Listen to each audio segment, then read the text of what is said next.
Hi everyone, my name is Vannesa Cisneros and I was assigned the topic of testamentary capacity. So as defined by our textbook, testamentary capacity is a competence a person possesses to write a will. In this situation, we're not looking at an individual's overall competence, just whether or not they understand what a will is and what it does. So when trying to determine it, there are two controls. If the person writing the will, which will refer to them as a testator throughout this presentation, if they're alive, the examiner has the opportunity to interview them as well as relevant parties such as family and friends. But if the person has passed away, then the examiner will have to take more of a retrospective approach and really rely on evidence that is present in the will to determine their competence at the time that they wrote it. So, what makes an individual competent to write a will? Another way of saying that a person has testamentary capacity is that they're sound of mind. So this is characterized by four attributes. The first being that testators must know at the time of making their will that they are literally writing their will.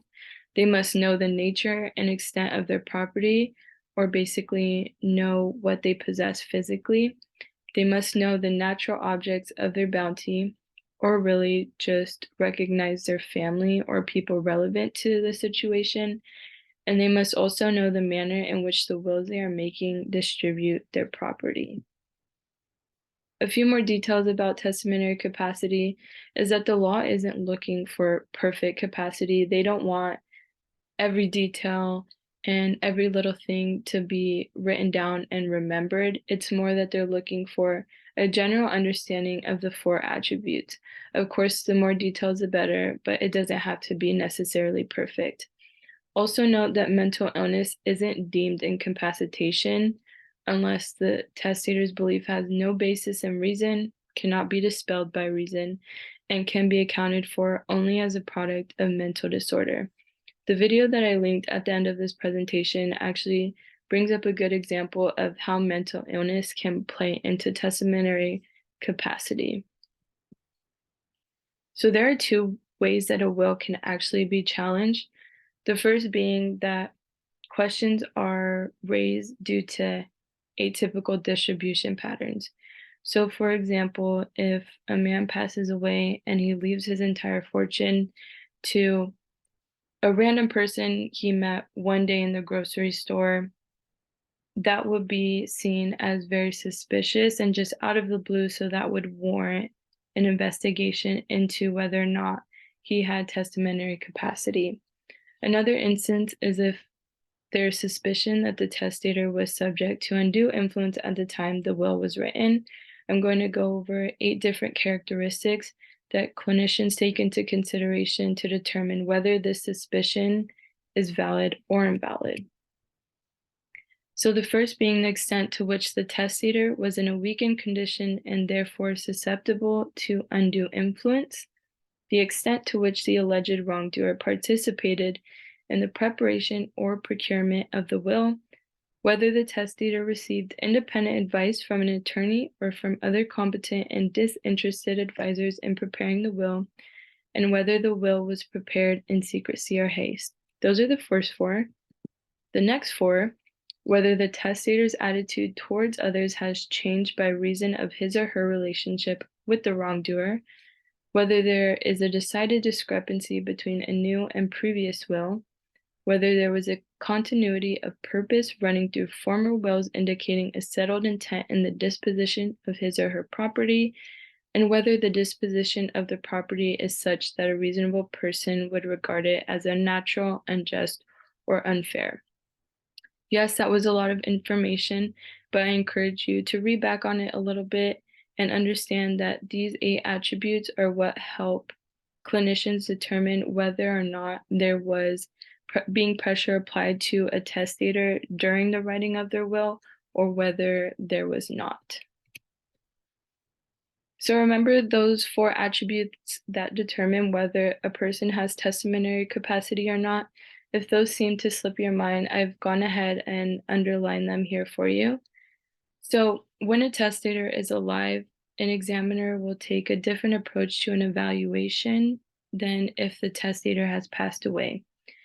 So, to determine if there's testamentary capacity when a testator is alive, an examiner will try to determine whether a testator has knowledge of writing a will by asking questions like, do you understand what a will is, what it does, and also what's your motivation behind writing it now? To determine whether a testator has knowledge of the nature and extent of property, examiners will ask more open-ended questions about what they possess and what kind of physical property they know that they have in order to get the testator to use their own language and their own words. To determine whether a testator has knowledge of natural objects of bounty, examiners will ask questions regarding family, friends, and all other relevant relatives to determine the nature of the relationships and to determine if a testator has knowledge of the manner in which property is disposed. Examiners will ask questions in regards to whether they understand the impact of what they are leaving to each individual, what those possessions will have on their lives.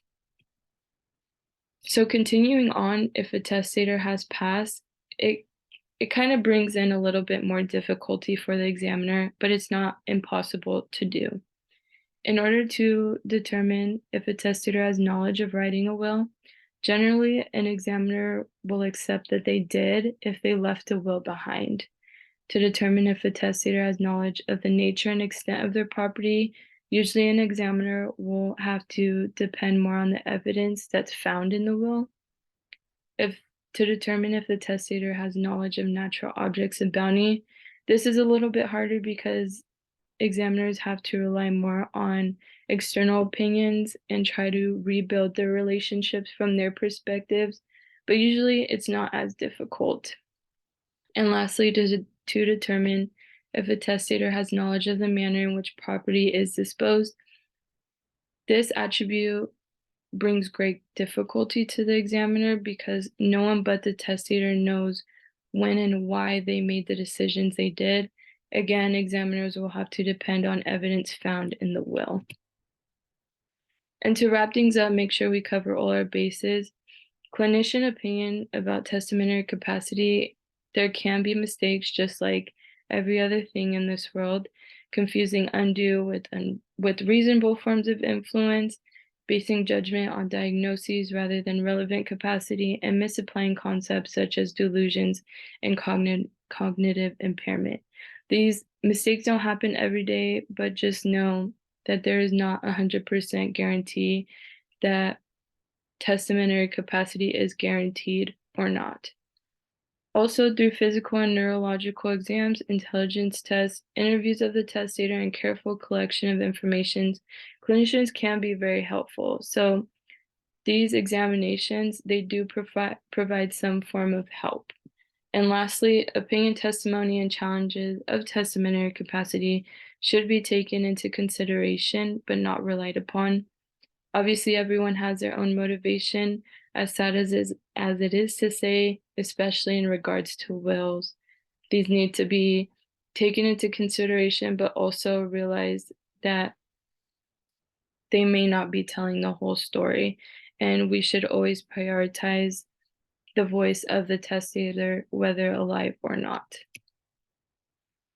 Like I mentioned, here is a YouTube video. I feel like the attorney, he did a great job of giving an example of mental illness and testamentary capacity, as well as giving a bigger picture of how sensitive the whole topic could be and how variable it actually is.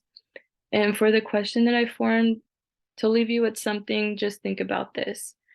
The law states that if an individual with a variable but apparent mental illness writes a will during a period of time in which they are sound of mind, refer back to the 4 attributes that I noted throughout the entire presentation, the will is declared as valid.